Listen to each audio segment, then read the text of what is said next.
What's up everyone, some guy here with another line sword video. Season 22 war number 7 going against WAR7-T2. Be taking path 5 as usual. First fight here is stealthy. I'll be using Nick Fury, but the important part is I kind of forget that Nick Fury can shut off the protection with his SP1. So in the beginning I was doing a lot of heavies trying to get rid of the protection, but also activating my Fury. So that's probably the biggest mistake I made in this fight.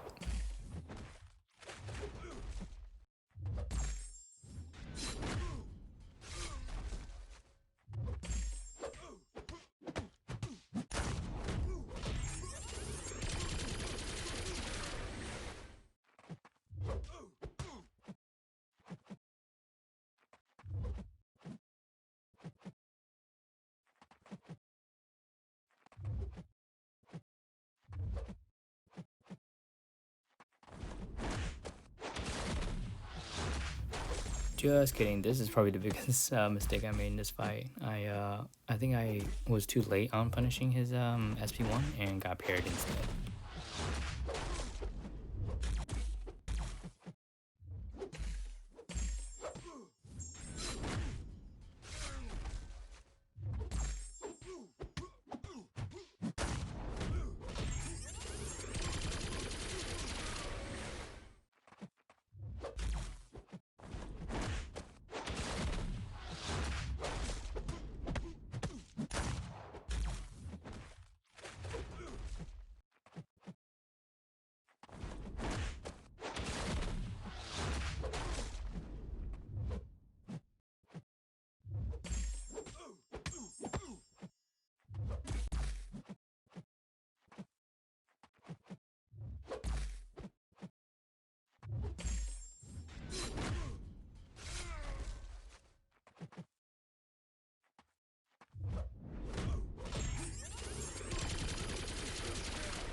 So here I was finally able to throw my SP1 without the protection from triggering in the beginning.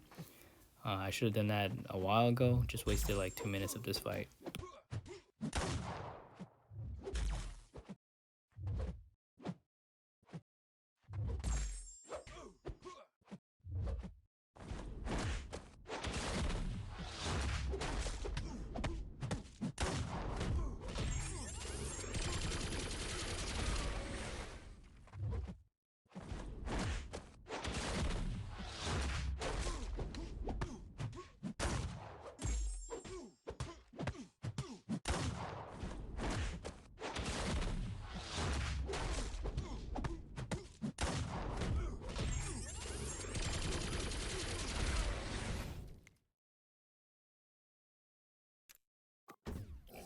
Next fight here we have Mojo on Ebb and Flow Knockdown. I usually would use Quake for this fight, but after dying to him twice in season, I stopped quaking Mojos. His power gain can be too random at times. My rank 3 torch should do the job here.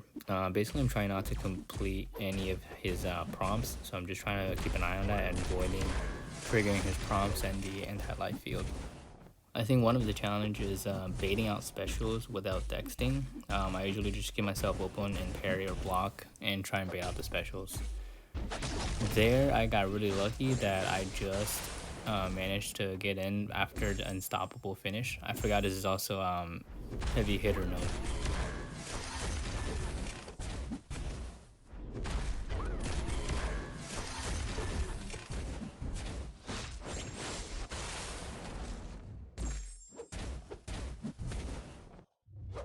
Took some block damage, but for the most part, it's not too much of a problem for Torch. Next up here, we have Storm Pyramid X on Power Snack and Backup Recovery. I think she's usually placed there because of the power gain and her prowesses, because most people can't evade her special 2. I'm going to use Quake here, trying to trigger Dex twice in the beginning so I can bank the precision, and then from there it's just Quake and Shake, and just making sure I don't drop a heavy. I think I do drop a heavy towards the end of the fight, but for the most part it's pretty smooth. Concussion also only triggers the region part of the backup recovery instead of the power gain, so Quick is a pretty good option for this node.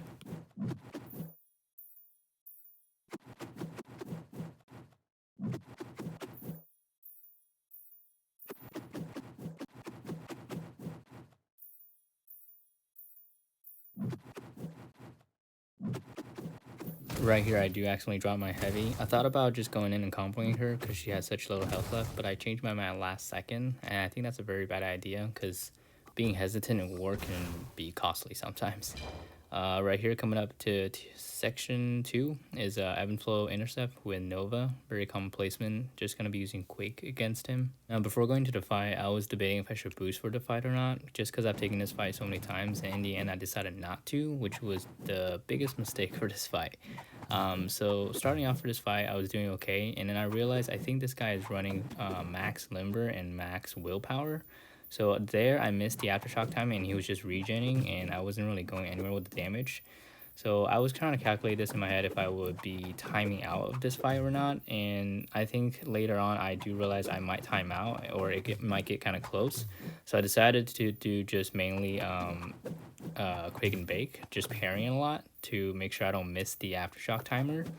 I was kind of looking at the clock and his health bar just to match and see if it work out.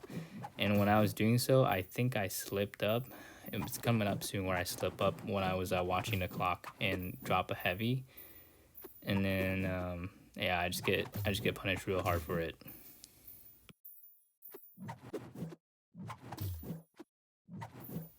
So right here, I was thinking, okay, if this guy's not below 50% health, I'm gonna have to start doing something at 2 minutes and 30 seconds. And I think that's when I slipped up and accidentally let off my rhythm, and when I just got comboed into like oblivion. So right now I'm like, okay, this is not good. I'm like at like 30% health, or now like below 30% health, and he's still got like 50 more to go, and I'm battling timing out, and now I'm just battling getting close to my assassin's range.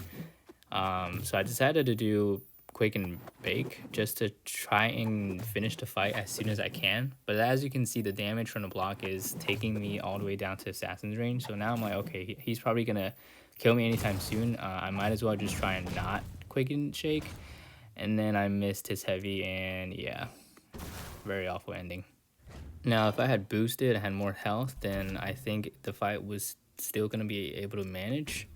But because I wasn't boosted and Quake doesn't have that much health, yeah, I got combo pretty close to Assassin's range. So now I'm going back in. He doesn't have much left. I'm definitely throwing on some boost to make sure I don't die again. But yeah, this fight is should not have died to him with Quake. I've taken that fight many times before and never died to him. Well, maybe in the beginning when I first started with Quake, but I'm at this point where I should be able to solo him without any problems. This was just a very rookie mistake by not boosting. It's better to be safe than sorry.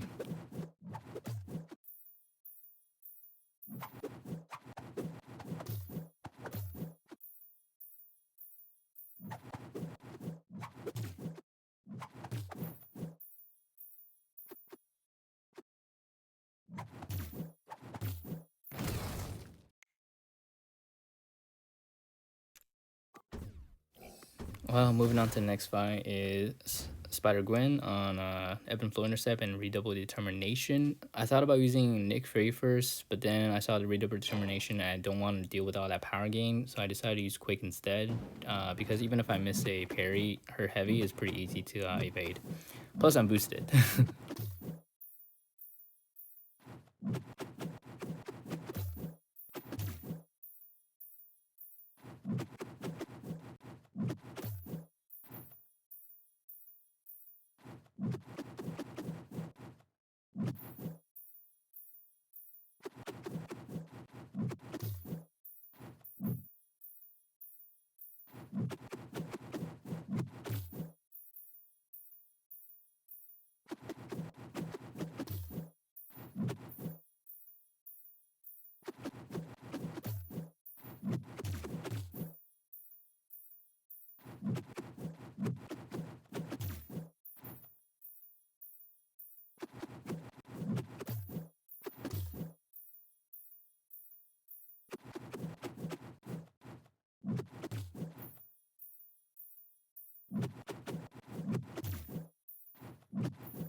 So it looks like most of these guys are running max limber and max willpower, which is making this fight a lot longer than usual. Plus, I'm taking a lot more block damage than usual. I think I'm missing some parries towards the end here. But for the most part, it's a pretty simple fight for Quake.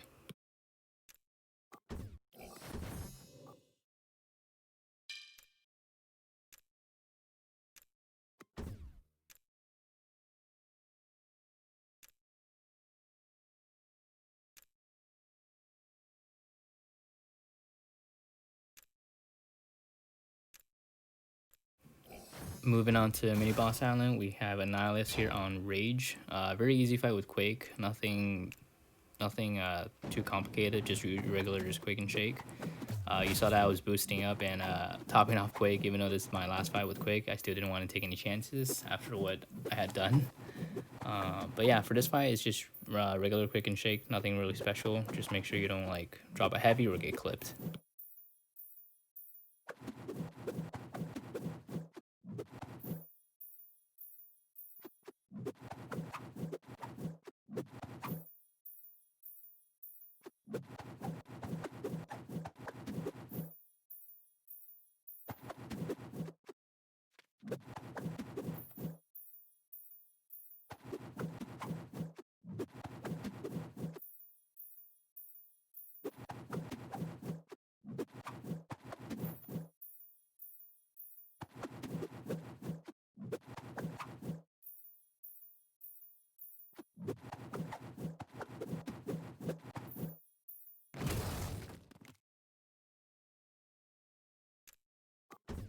Moving on to the next fight, we have Hitmonkey on Enhanced Special 1, Hurt Locker, Power Focus, Power Drain. I plan on using Nick Fury. I'm pretty comfortable with evading his Special 1, although I have missed in the past before, but I'm still in my second life, so I'm not too worried about this fight. Not gonna knock him down too many times. Maybe use my SP1, I can't remember, but for the most part, Hitmonkey doesn't have too big of a health pool, so he goes down pretty quickly with all the bleeds. Plus, this guy is also running suicides. So it looks like I do use my SP2, but it also looks like it didn't trigger his passive abilities. I'm not sure why if that's his duped ability. I don't know, but he goes down very quickly. This guy's running suicide, so all the recoil damage and bleeds and poison was just killing him off. But my final fight here is Sorcerer Supreme on Aspect of Evolution, Enhanced Special 2 and Special 2 Bias, Improved Power Gain. I just plan on using my rank 3 torch and the pre-fight ability. I just plan on blitzing this fight and try and bait out as many specials as I could. Her specials aren't too bad, too hard to evade, both the special 1 and the special 2. Special 2 easier than special 1 in my opinion. But I'm just trying to bait out as many specials as I could, and she's not very just kind of passive and not willing to throw a special. So now I'm like, okay, I just need to get this fight down before she gets to an SP3. Right there, it looks like I messed up, but the evade charge from Nick Fury and Quake did save me there. She's also a stubborn defender, which was kind of annoying because my power sting wasn't doing any damage since I'm baiting out the special and triggering Dex and the indestructibles. So right here, I'm trying to bait her special too, but she's just not throwing them. So I thought about, okay, I should just need to parry her and do my SP2 damage, but these AIs are so smart. They just, when they get close to an SP3, they'll just dash back and hold block and then get to their SP3 and then just KO you. But to be fair, I could have probably threw my SP2 earlier. So that was kind of annoying, but she's got like 30% left. I'm boosted. I have Nick Fury still in second life, so I decided to go with him to try and finish the fight. But man, I think if I had thrown my SP2 earlier, I think I would have been able to KO her because the SP2 from Torch does stun her, so I'll still be able to do some damage while she's stunned. I think it was I was able to solo her with him, but just got too greedy baiting out the specials at the end. The fight with Nick is going pretty well. She's throwing her specials. I figure I could probably take one SP3 from her with Nick. She does get close to her SP3 at the end here, but she goes down. But yeah, that is it for me from this war. Very sloppy war. Both deaths were avoidable, especially the first one. But we did end up taking the win for this one by quite a lot too. So good job to all my teammates. If we had lost, I probably would not be able to forgive myself. But thanks for watching, and I'll see you guys on the next one.